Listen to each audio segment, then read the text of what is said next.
Hello, எல்லாத்துக்கும் வணக்கம். Eli குப்பி அப்படிங்கிற வார்த்தை சமீபத்தில் எல்லாருமே கேட்டிருப்பீங்க. ஸோ அப்படின்னா என்னன்னு கேட்குறீங்களா? ஸோ ஏலி குப்பி அப்படிங்கிறது எத்தியோப்பியா நாட்டில் அபார் மாகாணத்தில் இருக்கக்கூடிய ஒரு எரிமலைங்க.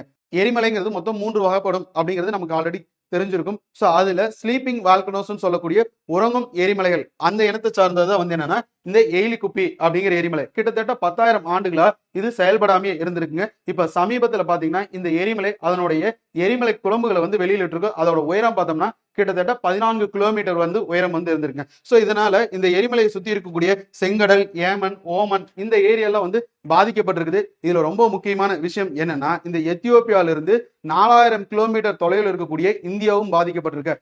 ஆமாங்க, வட இந்தியா பகுதியில இந்த எரிமலையால் ஏற்பட்ட புகைமண்டலம் வந்து என்னன்னா நம்ம வட இந்திய பகுதிகளை வந்து சூழ்ந்திருக்கு. இதனால வந்து அங்க இருக்கக்கூடிய மக்களும் வந்து பாதிக்கப்பட்டிருக்காங்க. சோ இதுல நமக்கு என்ன கேள்வி அப்படின்னா, இந்தியாவில் இருக்கக்கூடிய ஆக்டிவ் வால்கனோ அதாவது செயல்படும் எரிமலை எங்க இருக்கு, அதோட பேர் என்ன அப்படிங்கறத கீழே கமெண்ட் பாக்ஸ்ல வந்து கமெண்ட் பண்ணுங்க.